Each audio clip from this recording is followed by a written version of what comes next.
पंजीकरणर नुआ नियम को नहीं चाषी असंतोष बरगड़ डीआरसीएस ऑफिस सम्मुखें बरगड़ जिला संयुक्त कृषक संगठन शताधिक चाषी धारणा देते एने चाषी अधिक आलोचना कर आम बरगड़ प्रतिनिधि हिमांशु शेखर नंद।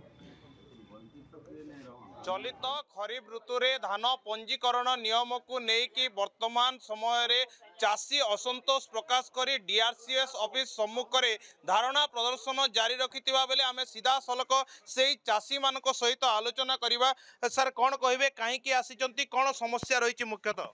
देखु जिते बेले धान पंजीकरण को लेकर जिते बेले विभिन्न प्रकार जटिल परिस्थिति सृष्टि है एवं उत्तराधिकारी प्रमाण पत्र वंशावली एवं सहमति पत्र बोलकर सरकार घोषणा कले सेते दिन चाषी माने संदिहान थिले जे चाषी मानकर प्रति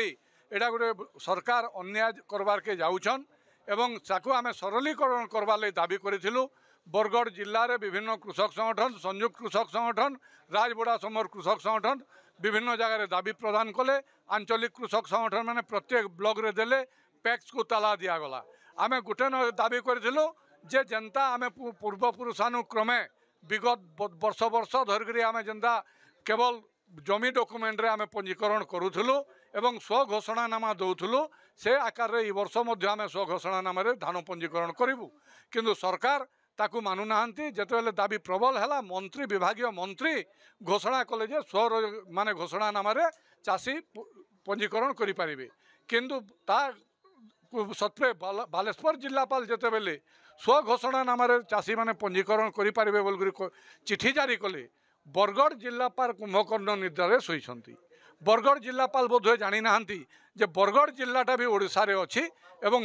सरकार जेतेबेले घोषणा कलेनी चाषी मान को हैरान करिवार आर कोनोसी तात्पर्य नाही किंतु कोनोसी ना कोनोसी चापग्रस्त है एवं विभिन्न दबाव रे आसिकरी चाषी मान को हैरान करबा पई एवं केपरि विशेष भाव चाषी माने बेसी मात्रा रे पंजीकरण न करिवे सरकार केमती 800 टंका इनपुट बंचिबो तार गोटे ढाल है बरगड़ जिलापाल आज कौन घोषणानामा करी नाहंती।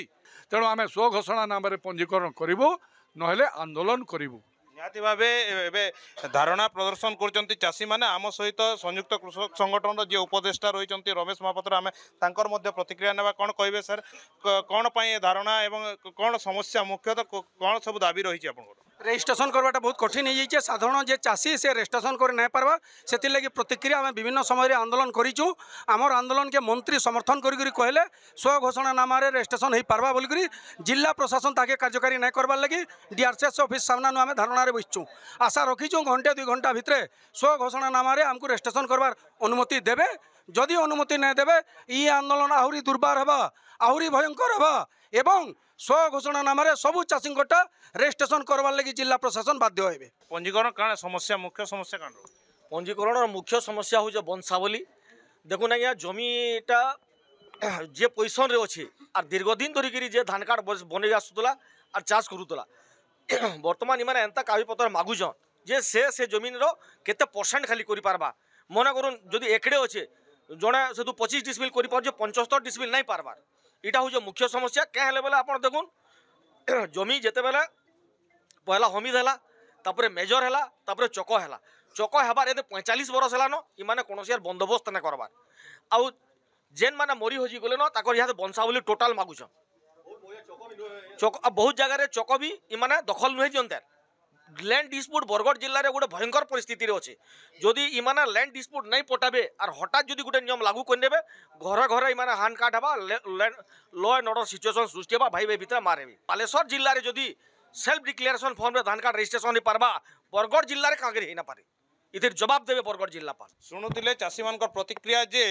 धान पंजीकरण नियम रे जो परिवर्तन एवं स्व घोषणानामा अनुसार से माने जदि पंजीकरण कौन प्रकार समस्या